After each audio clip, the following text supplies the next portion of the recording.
Hello my dear friends, मैं रुचिन चौधरी आनंद salon के education channel में आपका स्वागत करता हूं। आज मैं आपके लिए लेके आया हूं मोल है अनमोल का पार्ट 2। जो आप लोगों ने प्यार दिया मेरे मोल एंड अनमोल के पार्ट 1 को, उस प्यार के साथ मैं आपका हाथ जोड़ के आभार व्यक्त करता हूं। और आज स्टार्ट करेंगे हम लोग मोल है अनमोल का पार्ट 2, जिसमें हम देखेंगे मास परसेंटेज। उसके बाद हम देखेंगे परसेंटेज ऑफ कॉम्पोजिशन का पार्ट 2, जिसमें एम्पेरिकल फॉर्मूला आएगा। उसके बाद हम देखेंगे वेपर डेंसिटी। चलिए स्टार्ट करते हैं आज हम मोल कंसेप्ट का पार्ट 2, जिसमें हम सबसे पहले देखने वाले हैं परसेंटेज कॉम्पोजिशन। सबसे पहला पार्ट हम देखेंगे परसेंटेज कॉम्पोजिशन होता क्या है। बहुत सारे स्टूडेंट्स को प्रॉब्लम आता है कि परसेंटेज कॉम्पोजिशन हम फाइंड कैसे करें। तो परसेंटेज कॉम्पोजिशन सबसे सिंपल टेक्निक है फाइंड करने के लिए। देखिए जरा एग्जांपल देखते हैं। हमारे पास एक क्वेश्चन है, calculate percentage composition of carbon in carbon dioxide. मतलब बोल क्या रहा है कि हमें क्वेश्चन ये आ गया, calculate the percentage composition of carbon in carbon dioxide. मतलब क्या करना है, कार्बन डाइऑक्साइड के अंदर कार्बन का कितना परसेंटेज पार्टिसिपेट कर रहा है वो हमें निकालना है। तो हमारे पास एक फॉर्मूला है मास परसेंटेज का। अगर हमें मास परसेंटेज निकालने के लिए बोलेगा तो मास परसेंटेज के लिए हम फॉर्मूला कैसे लिखते हैं। मास परसेंटेज के लिए लिखने वाले मास ऑफ दैट एलिमेंट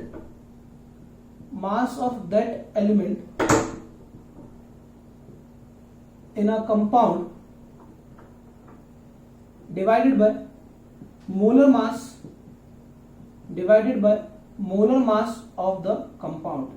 मतलब किसी भी कंपाउंड के अंदर ये रिलेशन अगर आपको फाइंड करना है तो कैसे लिखेंगे, मास परसेंटेज की वैल्यू कैसे आएगा, मास ऑफ दैट एलिमेंट, मतलब कौन सा एलिमेंट, कार्बन, किसके अंदर, कार्बन डाइऑक्साइड। तो कार्बन का परसेंटेज यहाँ पे लिखेंगे, उसका मास ऑफ दैट एलिमेंट मतलब कार्बन की बात कर रहा है, और divided by mass of the compound, किस कंपाउंड की बात कर रहा है, कार्बन डाइऑक्साइड की। इस रिलेशन से हम क्या निकाल सकते हैं, इजिली मास परसेंटेज का कॉम्पोजिशन। चलिए फिर इसका देखते हैं सॉल्यूशन कैसे निकालते हैं हम लोग।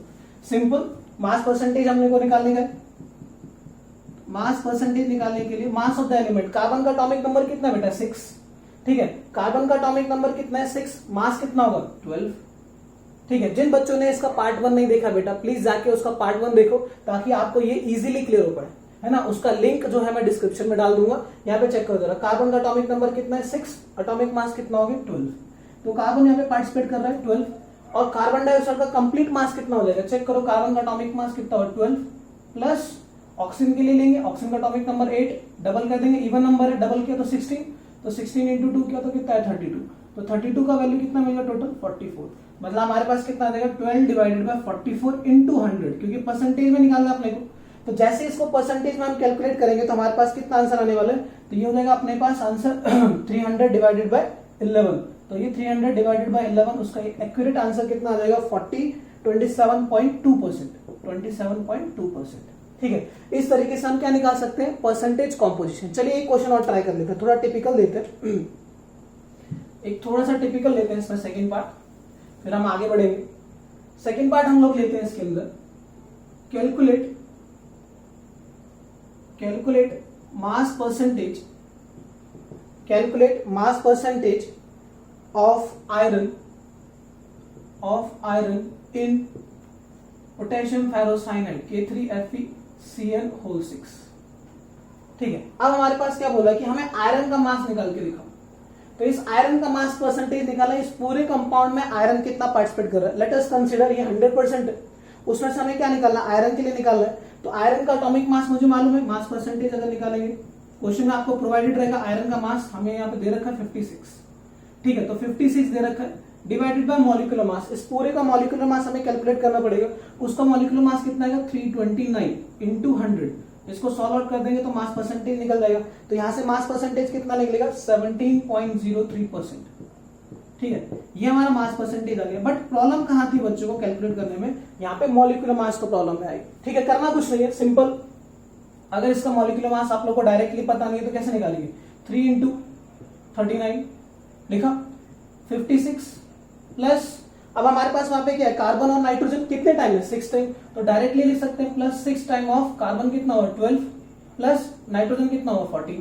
तो इसको सॉल्व करेंगे तो अपने पास मॉलिक्यूलर मास कितना आ जाएगा, 329। तो हम यहाँ इजीली मास परसेंटेज कैलकुलेट कर सकते हैं with the help of this formula की mass percentage of that element जो रिक्वायर्ड है। तो यहाँ पर required element divided by molecular mass of its compound. तो इस तरीके से हम क्या निकाल सकते हैं, परसेंटेज कॉम्पोजिशन फाइंड कर सकते हैं। चलिए आगे चलते हैं। तो ये हम लोगों ने क्या कर लिया, परसेंटेज कॉम्पोजिशन का एक और क्वेश्चन ट्राई करके देखा। एक और क्वेश्चन ट्राई कर लेते हैं, सिंपल एक क्वेश्चन ले लेते हैं। हमारे पास क्या है, KNO3 है, पोटेशियम नाइट्रेट, ठीक है। अभी पोटेशियम नाइट्रेट है, अब मैं आपसे पूछूं calculate mass percentage of potassium, हमें पोटेशियम का निकालना है, तो जिसका निकालना है उसको ऊपर रखेंगे, पोटेशियम डिवाइडेड बाय KNO3, है ना। मतलब इसका मॉलिक्यूलर मास कितना आ जाएगा 39, इसको कैलकुलेट करो, 39 प्लस नाइट्रोजन का 14 प्लस 48, इसको कैलकुलेट कर लेंगे 39 प्लस 14 प्लस ये जैसे हम कैलकुलेट करेंगे तो यहां से वैल्यू हमारा कितना आ जाएगा 101, तो यहां पे लिख सकते हैं 101 इंटू 100, तो नियर अबाउट आपका आंसर आ जाएगा 38.6%। तो इस तरीके से आप क्या निकाल सकते हो, मास परसेंटेज का कैलकुलेशन कर सकते हैं, ठीक है। आगे चलते हैं, हमारा जो सेकंड पार्ट है जो बहुत इंपॉर्टेंट है और आपके एग्जाम रिलेवेंट में क्वेश्चन बहुत ज्यादा पूछे गए वहां से, वो हमारा टॉपिक है एम्पेरिकल फार्मूला। एम्पेरिकल फार्मूला, अब हमें यहाँ पे सीखना है कि एम्पेरिकल फार्मूला है क्या, ठीक है।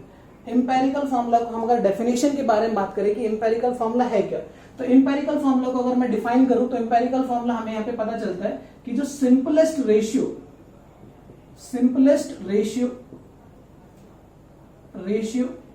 ऑफ एन एलिमेंट्स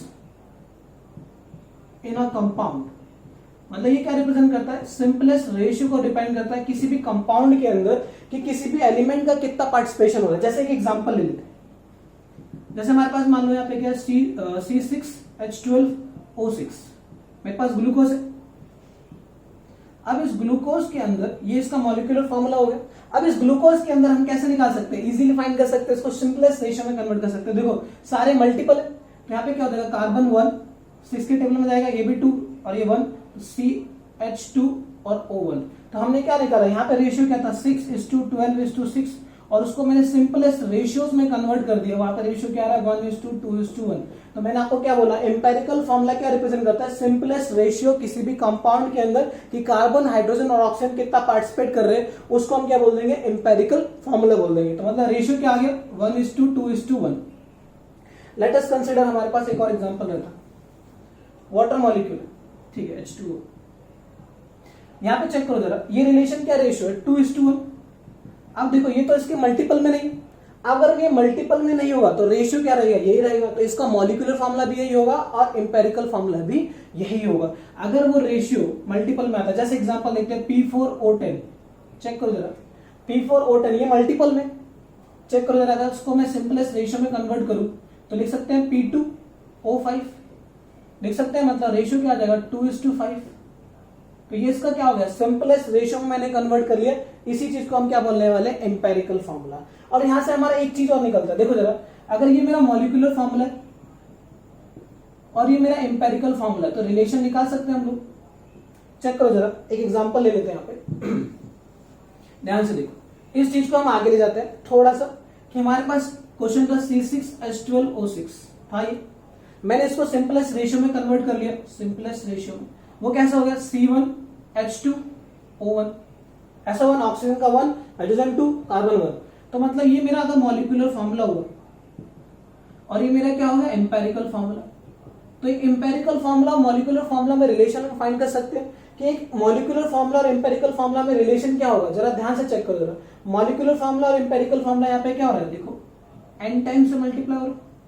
अगर मैं इस n को यहाँ पे 6 लिख दूं, मतलब इस पूरे को अगर मैं 6 से मल्टीप्लाई कर दूं तो 6 1 जा 6, 6 2 जा 12, 6 1 जा 6, तो रेशियो यही आ जाएगा 6, 12 और 6। तो मैं बोल सकता हूं कि मॉलिक्यूलर फॉर्मूला क्या है, n times of empirical formula. तो यहां से एक रिलेशन हम लोगों ने डेवलप कर लिया कि एम्पेरिकल फॉर्मूला और मॉलिक्यूलर फॉर्मूला में क्या रिलेशन है। एक ये रिलेशन बहुत इंपॉर्टेंट है। दूसरा रिलेशन निकालते हैं, अगर हमारा ये मॉलिक्यूलर फॉर्मूला सेम है तो मॉलिक्यूलर फॉर्मूला वेट भी सेम होगा। Molecular formula weight is equal to n times of empirical formula weight. Question में यूज करेंगे तो आपको समझेगा। तो molecular formula weight equal to n times of empirical formula weight. ये दो रिलेशन बहुत इंपॉर्टेंट है, आप लोग इसको नोट डाउन करो और पॉज करके इसको नोट डाउन करो ताकि आप लोगों को चीजें क्लियर हो। ये मॉलिक्यूलर फॉर्मूला हुआ, ये मेरा एम्पेरिकल फॉर्मूला हुआ, और ये जो जितने टर्म से मैंने मल्टीप्लाई किया है ये क्या हो गया n टाइम्स, मतलब जितने टर्म से वो मल्टीप्लाई होगा। अभी हम न्यूमेरिकल्स करेंगे तो आपको समझेगा ये n टर्म्स क्या है। तो ये n टर्म की वैल्यू कितनी है, 6। तो अगर 6 से मल्टीप्लाई कर दो तो molecular formula equal to empirical formula. अगर इसका मास मैं निकालता हूं 180 तो इसका 6 टाइम मास यहाँ पे निकलेगा, है ना। जैसे अगर इसका मास अगर मैं 180 निकाल रहा हूं तो इसका मास क्या निकलेगा 1/6 ऑफ 180 निकल जाएगा 30। चेक करते क्या 30 आ रहा है कि नहीं आ रहा, चेक करो जरा। ये 1/6 हुआ और ये 180 से मैंने मल्टीप्लाई किया, कैलकुलेट करते हैं इसको 6 30 आता है कि नहीं आता। देखो कार्बन का क्या हो जाएगा 12, हाइड्रोजन का कितना हो जाएगा 2 और ऑक्सीजन का कितना हो जाएगा 16। चेक करो जरा आ रहा है कि नहीं आ रहा, 6 और 4 10 और ये आगे 30। तो मैंने यहाँ पे क्या निकाला, molecular formula weight equal to n times of empirical formula weight और molecular formula equal to n times of empirical formula. तो हम लोगों ने क्या किया, एक रिलेशन डेवलप कर लिया किसके बीच में, मॉलिक्यूलर फॉर्मूला और एम्पेरिकल फॉर्मूला। ये हमें क्वेश्चन में बहुत ज्यादा हेल्प करने वाला है, तो इस चीज को आप लोग नोट डाउन करो। हम एक न्यूमेरिकल सॉल्व करेंगे, यहां से आगे हम एक न्यूमेरिकल सॉल्व करने वाले एम्पेरिकल फॉर्मूला का क्वेश्चन देखते, थोड़ा सा इंटरेस्टिंग क्वेश्चन सॉल्व करेंगे। पहले एक सिंपल क्वेश्चन सॉल्व करेंगे, फिर उस सिंपल क्वेश्चन को सॉल्व करते हुए हम आगे बढ़ेंगे, ठीक है। पहले क्वेश्चन कर लेते हैं, लिखिए 4 ग्राम्स ऑफ, लिख लेते हैं इस क्वेश्चन को डायरेक्टली लिखते हैं। अ कंपाउंड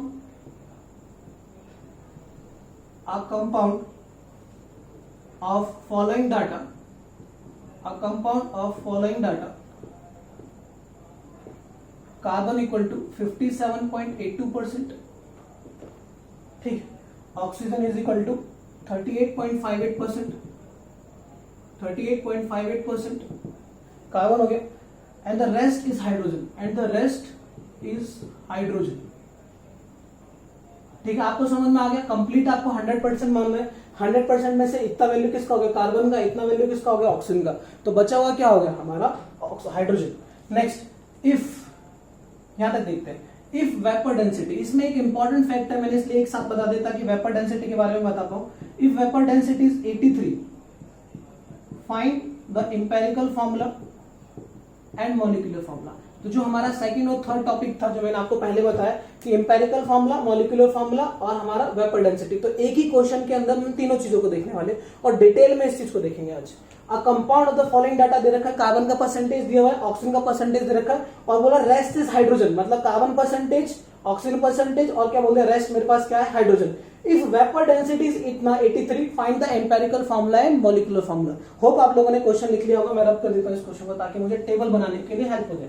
और एम्पेरिकल फॉर्मूला के जितने भी क्वेश्चंस आए बेटा, जो टिपिकल लेवल पे आएंगे, तो आप लोग टेबल बना के करिए ताकि आप लोगों के लिए इजी रहेगा। एलिमेंट्स कौन कौन से थे हमारे पास, एलिमेंट्स थे मेरे पास कार्बन, हाइड्रोजन और ऑक्सीजन।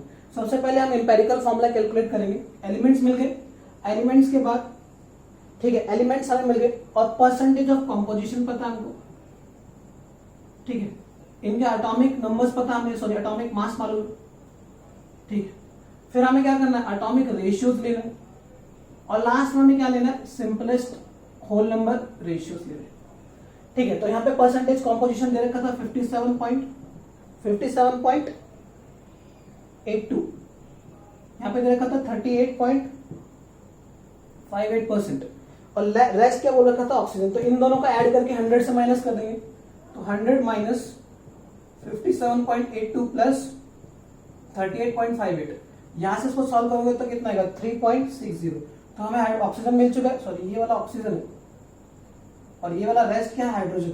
तो हाइड्रोजन का वैल्यू कितना हो गया 3.60। ये वैल्यूज हमें क्वेश्चन में प्रोवाइडेड है, ठीक है। अभी हमें जो एटॉमिक मास मालूम है इसका कितना होगा 12, ऑक्सीजन का कितना होने वाला है 16 और हाइड्रोजन का मास तो आपको पता है कितना होगा 1। अब रेशियोज लेना, रेशियो क्या लेना है, जैसे percentage composition divided by its atomic mass. तो मतलब हमारा वैल्यू कितना होने वाला है 57.82 डिवाइडेड बाय 12, 38.58 डिवाइडेड बाय 16। इसमें मैं आपकी एक हेल्प जरूर करूंगा, कौन सी हेल्प, 3.60 डिवाइडेड बाय 1, ये वाली हेल्प मैं आपको कर देता हूं। आप लोग यहाँ पे कैमरा अपना वीडियो को पॉज करिए, उस वीडियो के बाद ये डिवाइड करके देखिए वैल्यूज कितना कितना आ रहा है, ठीक है। मैंने यहाँ पे कैलकुलेट करके रखा कितना वैल्यू आ रहा है 4.8 और यहां से वैल्यू आ रहा है 2.31, 2.41, ये तीन वैल्यूज आ रही है 4.8, 2.41, 3.60, ये तीनों वैल्यूज मुझे मिल गई। अब मुझे निकालना है सिंपलेस्ट रेशियो। अब यहाँ पे चेक करो, जो सबसे छोटी वैल्यू है उसको सबसे डिवाइड कर दो, मतलब 4.8 डिवाइडेड बाय 2.41, 2.41 डिवाइडेड बाय 2.41। एक हेल्प फिर से मैं आपकी करूंगा इधर, 3.6 डिवाइडेड बाय 2.41। यहाँ पे तो मैं आपकी हेल्प पूरी करूंगा, आप लोग वीडियो पॉज करिए और इसका आंसर निकाल के बताइए कितना है। 4.8 डिवाइडेड बाय 2.41, यहां से वैल्यू आपका लगभग आ जाएगा 2 और यहां से वैल्यू आपका लगभग आने वाला है 3/2, मतलब यहाँ पे क्या आने वाला है 3/2। अब यहाँ पे चेक करिए, ये वाली वैल्यू 1.5 आ रही है, ठीक है। अब ये वाली वैल्यू आ गई कौन सी, 1.5। यहाँ पे हम लोग सारे एक ही क्वेश्चन में सारी चीजें देखने वाले हैं। अब ये वैल्यू 1.5 आ गई, मतलब डेसिमल के उस प्लेस अगर 5 से ज्यादा आ रहा हो तो अपने को क्या करना होता है, ऐसा नंबर से सबको मल्टीप्लाई करो कि ये वाला जो नंबर है वो कैसा हो, सिंपलेस्ट रेशियो में कन्वर्ट हो जाए, मतलब पी बाई क्यू की फॉर्म में ना रहे। तो अगर मैं इसको 3 से मल्टीप्लाई करूँ या 2 से मल्टीप्लाई कर दूं, इसको भी 2 से मल्टीप्लाई कर दूं और इसको भी 2 से मल्टीप्लाई कर दूं, तो मुझे यहाँ पे कार्बन कितना मिल जाएगा, 2 इंटू 2 4, कार्बन मिल गया 4। ऑक्सीजन चेक करो कितना मिला 2, और हाइड्रोजन यहाँ से कितना मिल जाएगा 1.5 इंटू 2 मतलब 3। तो यहाँ पे हमारे पास हाइड्रोजन की वैल्यू कितनी मिल जाएगी 3। तो C4O2H3 ये मेरा क्या हो जाएगा, एम्पेरिकल फॉर्मूला। बात समझ में आ गई? यहां तक हम लोगों ने क्लियर कर लिया कि एम्पेरिकल फॉर्मूला क्या होगा, C4O2H3। अब हमारे पास यहां तक क्वेश्चन में सारी चीजें हम लोगों ने कैलकुलेट कर ली, ठीक है। अब आगे चलते हैं, थोड़ा सा आगे चलते हैं। एम्पेरिकल फॉर्मूला मिल चुका है अपने को, यहाँ पे हमारे पास क्या आ चुका है, एम्पेरिकल फॉर्मूला आ चुका है, बट हमें मॉलिक्यूलर फॉर्मूला भी बोला हुआ है, C4O2 और H3।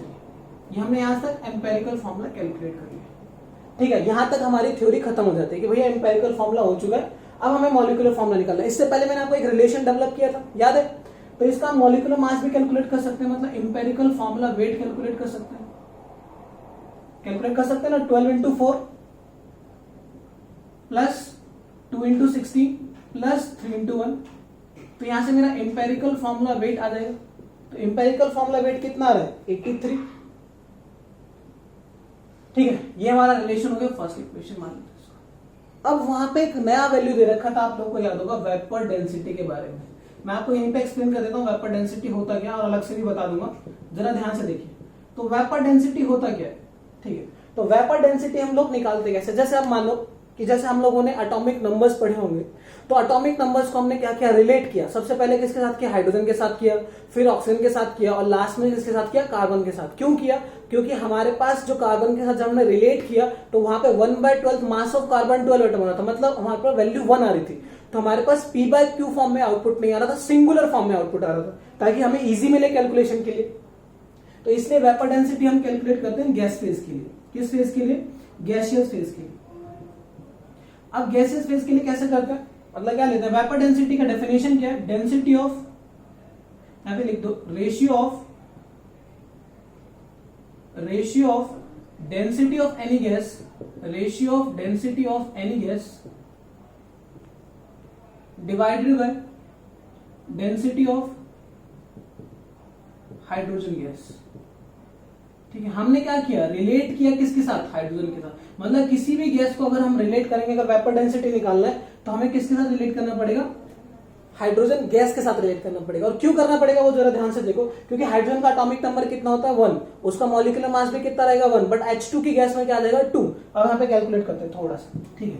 अब यहाँ पे चेक करो, density of any gas at constant volume, मतलब यहाँ पे हमें क्या रखना पड़ेगा, वॉल्यूम फिक्स रखना पड़ेगा। Volume is fixed. अगर हमारा वॉल्यूम फिक्स रहेगा, मतलब एक ग्लास में अगर मैंने हाइड्रोजन भर रखा है, उतनी ग्लास में दूसरी ग्लास में, मतलब दोनों का वॉल्यूम क्या रखा मैंने, फिक्स। तो डेंसिटी का फॉर्मूला क्या होता है, मास और वॉल्यूम, मास और वॉल्यूम लिख सकता हूं, मास over volume divided by mass over volume, volume of hydrogen. तो वॉल्यूम से वॉल्यूम कैंसिल आउट हो जाएगी, वैल्यू क्या है, वॉल्यूम फिक्स है, मतलब V1 और V2 दोनों क्या होंगी, बराबर होंगी। अगर मैं यहाँ पे लिख लेता हूं तो V1 इक्वल टू V2, यहाँ पे वॉल्यूम बराबर हो गई। तो हमारे पास जो रेशियो आ गया वेपर डेंसिटी का, ये रब कर दे रहा हूं, ठीक है।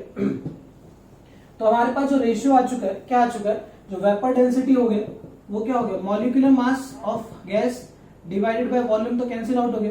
नीचे क्या हो गया, मॉलिक्यूलर मास किसका, हाइड्रोजन का, यही आ गया। तो वेपर डेंसिटी क्या हो जाएगा, मॉलिक्यूलर मास, और हाइड्रोजन का मॉलिक्यूलर मास आपको मालूम है कितना होता है 2। तो वेपर डेंसिटी और मॉलिक्यूलर मास में एक रिलेशन मिल गया मुझे। तो vapour density equal to molecular mass by 2, यहां से एक रिलेशन मिल गया अपने को। अब इस रिलेशन को यूज कर लेंगे इस फॉर्मूले के अंदर, मतलब इस क्वेश्चन के अंदर हम इसे यूज करने वाले हैं। जरा कैसे यूज करेंगे देखो, क्वेश्चन के अंदर ये तो हमारे पास क्या आ गया, एम्पेरिकल फॉर्मूला वेट आ गया, फर्स्ट मान लिया था। क्वेश्चन में हमें वेपर डेंसिटी का वैल्यू दे रखा था, कितना दे रखा था 83, ये भी 83 दे रखा है, तो सेकंड मान लेते हैं। इस सेकंड वाली इक्वेशन को इसमें पुट कर देंगे तो मॉलिक्यूलर मास आ जाएगा। तो मॉलिक्यूलर मास कितना आने वाला है, चेक करो जरा, वेपर डेंसिटी क्या हो गया 83 is equal to molecular mass divided by 2। तो मॉलिक्यूलर मास क्या हो जाएगा, डबल ऑफ वेपर डेंसिटी, कितना हो जाएगा 83 इंटू 2।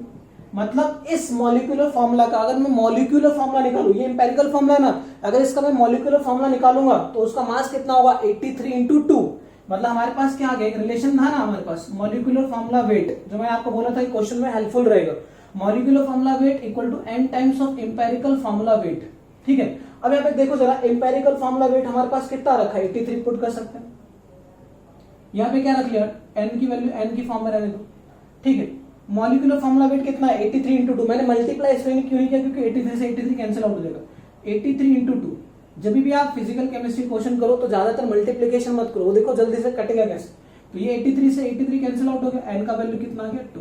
मतलब आप लोगों ने यहाँ से एक रिलेशन निकाल लिया कि n का वैल्यू कितना होने वाला है। चलो आगे देखते हैं इस चीज को। अगर मुझे n का वैल्यू मिल गया तो मैंने यहाँ से एक और रिलेशन फाइंड किया था कि मॉलिक्यूलर फॉर्मूला क्या होगा, मॉलिक्यूलर फॉर्मूला क्या होगा, n times of empirical formula. तो मॉलिक्यूलर फॉर्मूला हमारे पास निकालना है, n का वैल्यू मिल चुका है कितना है 2 पुट कर सकता हूं किसके सामने, एम्पेरिकल फॉर्मूला C4O2 और H3। तो मॉलिक्यूलर फॉर्मूला कितना आ जाएगा मेरे पास, तो यहाँ पे क्या है C4 2 8, ऑक्सीजन कितना हो गया 4 और हाइड्रोजन कितना हो गया H3 2 6।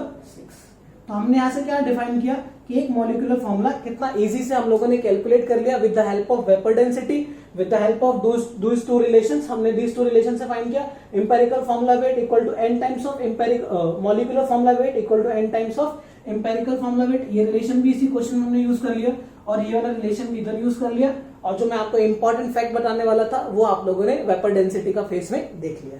चलो एक और क्वेश्चन ट्राई करते हैं, थोड़ा इजी क्वेश्चन ट्राई कर लेते हैं एक बार, ये थोड़ा सा लेंथी क्वेश्चन हो गया। एक और क्वेश्चन हम लोग ट्राई करते हैं, ठीक है, जिसमें हमें वाटर ऑफ क्रिस्टलाइजेशन के बारे में बात कर रहा होगा। ठीक है, क्वेश्चन देखो क्या बोल रहा है, क्वेश्चन हमें बोल रहा है, क्वेश्चन हमारे पास है क्या बोल रहा है, अ कंपाउंड, देखो जरा यहाँ पे क्वेश्चन बोल रहा है a compound has the following data, हमारे पास एक डाटा दे दिया, ठीक है, उस डाटा के अंदर हमारे पास क्या दे रखा है, जिंक का परसेंटेज दे रखा है कितना 22.65%, सल्फर का डाटा दे रखा है अपने को 11.15%, ऑक्सीजन का डाटा दे रखा है 61.32% और हाइड्रोजन का डाटा दे रखा है अपने को 4.88%। And its relative molecular mass दे रखा है, मॉलिक्यूलर मास दे रखा है अपने को 287 ग्राम्स। ठीक है, तो आपसे पूछ रहा है कैलकुलेट मॉलिक्यूलर फॉर्मूला, आपसे पूछ रहा है कैलकुलेट मॉलिक्यूलर फॉर्मूला, और उसमें साथ ही साथ आपसे क्या पूछा गया है, and also calculate in terms of water of crystallisation, मतलब आपको क्या पूछा गया, क्वेश्चन ध्यान से पढ़ो, क्रिस्टलाइजेशन के बारे में पूछा गया।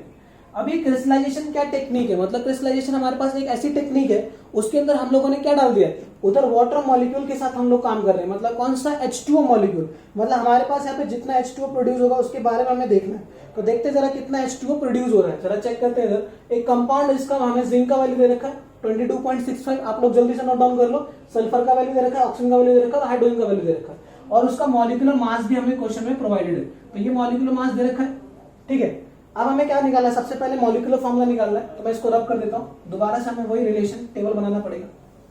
चेक करो जरा, एलिमेंट्स हमारे पास, एलिमेंट्स है, परसेंटेज ऑफ कॉम्पोजिशन है, एटॉमिक रेशियोज है, ठीक है। यहाँ पे पहले एटॉमिक मास ले लो, फिर एटॉमिक रेशियो ले लेंगे, फिर सिंपलेस्ट रेशियो ले लेंगे, यही हमारे पास थे ना।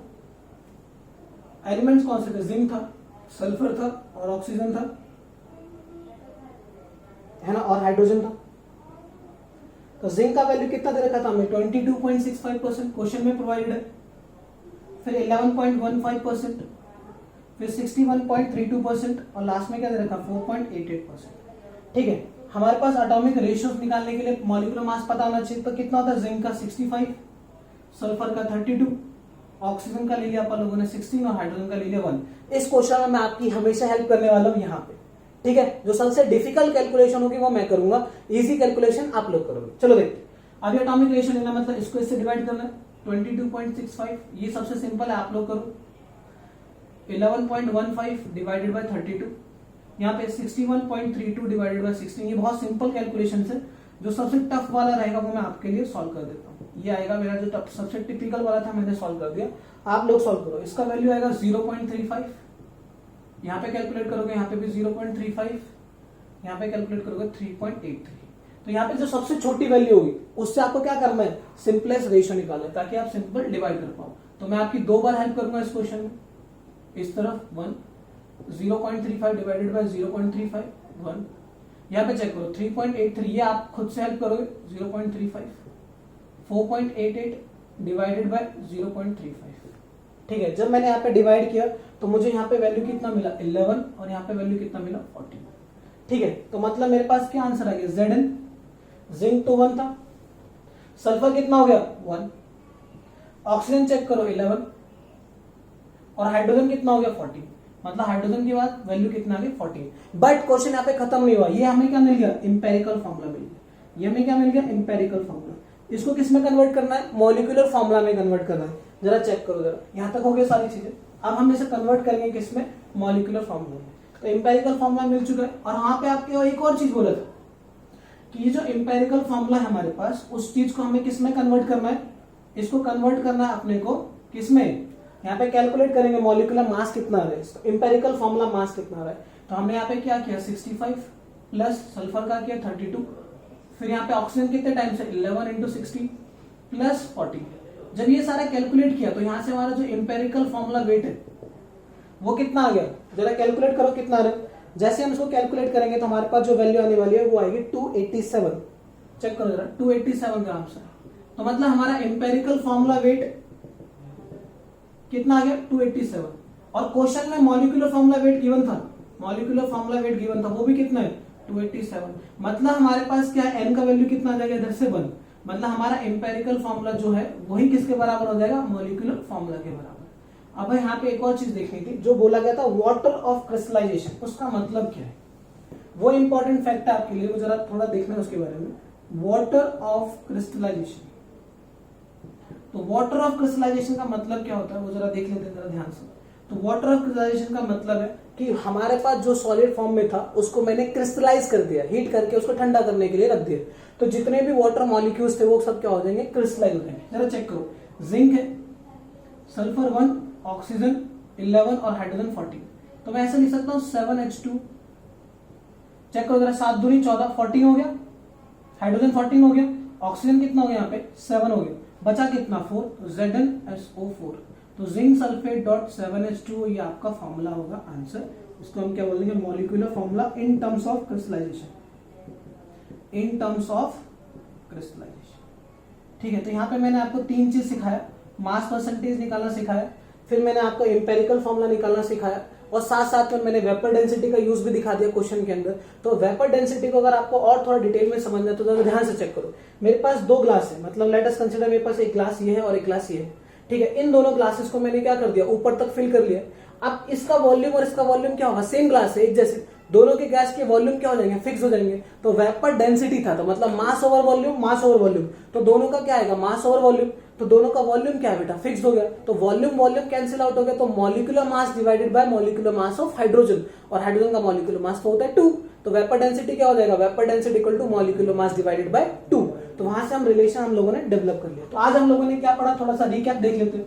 तो रिकैप के अंदर हम लोगों ने क्या क्या चीजें देखी, देखो रिलेशन में हमने सबसे पहले मास परसेंटेज देखा, सबसे पहले हम लोगों ने क्या देखा, मास परसेंटेज देखा, या फिर परसेंटेज ऑफ कॉम्पोजिशन देखा। तो मास परसेंटेज निकालने के लिए क्या देखा, mass of element, mass of that element जिसका निकालना है, ठीक है, mass of that element divided by mass of compound. एक रिलेशन पढ़ा हम लोगों ने, ठीक है, फर्स्ट। सेकेंड हम लोगों ने ध्यान दिया कि जो इंपेरिकल मॉलिक्यूलर फॉर्मूला होता है वो क्या होता है, n times of empirical formula होता है। थर्ड रिलेशन हम लोगों ने क्या पढ़ा, जो मॉलिक्यूलर फॉर्मूला वेट होगा वो भी क्या होगा, n टाइम्स होगा इंपेरिकल फॉर्मूला वेट के। फोर्थ रिलेशन हम लोगों ने क्या देखा, फोर्थ रिलेशन हमने देखा कि जो वेपर डेंसिटी है वो किसके बराबर होगी, molecular mass divided by 2। Vapour density basically हम गैसियस फेज में देखेंगे। किस फेज में देखने वाले हम लोग, गैसियस फेज में देखेंगे। मतलब एक गैस को दूसरी गैस के साथ क्या कर रहे हैं, रेफरेंस वैल्यू फाइंड कर रहे हैं। क्या फाइंड कर रहे हैं, गैसियस फेज में क्या कर रहे हैं, रेफरेंस वैल्यू फाइंड कर रहे हैं। क्या फाइंड कर रहे हैं, रेफरेंस वैल्यू। तो यहां से आप लोग क्या निकाल सकते हो, reference value with respect to hydrogen, मतलब हमेशा हम कंपेयर किसके साथ करेंगे, हाइड्रोजन गैस के साथ कंपेयर करेंगे। तो ये चीजें याद होनी चाहिए। मास परसेंटेज कैसे निकालना है, mass of that element divided by mass of the compound. Second हम लोगों ने देखा कि जो मॉलिक्यूलर फॉर्मूला है वो n टाइम्स होता है एम्पेरिकल फॉर्मूला के, और मॉलिक्यूलर फॉर्मूला वेट किसके बराबर होता है, n times of empirical formula wait, जो मैंने आपको क्वेश्चन करा उसमें आप लोगों ने देखा होगा। नेक्स्ट वेपर डेंसिटी क्या था, मॉलिक्यूलर मास डिवाइडेड बाय 2। ये हम क्या करेंगे, गैस के साथ रिप्रेजेंट करेंगे, जहां पे क्या किया है V1 इक्वल टू V2, मतलब वॉल्यूम कांस्टेंट हो गया था। मतलब दो ग्लास अगर मैंने लिए तो एक में हाइड्रोजन लेंगे और एक में अदर गैसेस लेंगे, तो वॉल्यूम यहाँ पे क्या हो चुकी थी, फिक्स हो चुकी थी, मतलब V1 इक्वल टू V2। तो V1 इक्वल टू V2 हो जाएगा, तो हमारे पास जैसे डेंसिटी लिखते हैं ना, मास over volume divided by mass over volume, तो वॉल्यूम से वॉल्यूम कैंसिल आउट होगी, तो mass of any gas divided by mass of hydrogen. तो मास ऑफ हाइड्रोजन का वैल्यू तो पता है 2 होता है ना, एग्जैक्टली। तो मास ऑफ 2 हो गया, तो वेपर डेंसिटी क्या हो गया, मॉलिक्यूलर मास डिवाइडेड बाय 2। तो अभी तक हम लोगों ने मोल कॉन्सेप्ट के अंदर सेकंड पार्ट में हम लोगों ने क्या देखा, मास परसेंटेज देखा, मॉलिक्यूलर फॉर्मूला देखा, इंपेरिकल फॉर्मूला देखा, वेपर डेंसिटी देखा। तो ये सारी चीजों से आप इजीली कैलकुलेट कर सकते हो। नेक्स्ट पार्ट जब इसका आने वाला है, जिसके लिए आप लोग बेसब्री से इंतजार कर रहे हैं, वो पार्ट है स्टाइकोमेट्री का। तो स्टाइकोमेट्री के लिए मैं अगले पार्ट डालने वाला हूँ, बहुत ही जल्दी आने वाला है। जो आप लोगों का प्यार मिल रहा है मुझे, मतलब आप लोग ये बोलो कि नहीं सर आप बहुत अच्छे से सिखा रहे हो, बहुत अच्छा लग रहा है मुझे कि नहीं यार मैं आप लोगों को कुछ दे पा रहा हूँ। तो इस चीज के लिए आप लोगों को क्या करना है, लाइक शेयर एंड सब्सक्राइब करिए और इस वीडियो को एंड तक देखिए, क्योंकि एंड में मैंने सारे फॉर्मुलेस नोट डाउन किए। तो इस चीज के लिए थैंक यू वेरी मच। अगला सेशन जल्दी ही अपलोड होने वाला है। Thank you very much.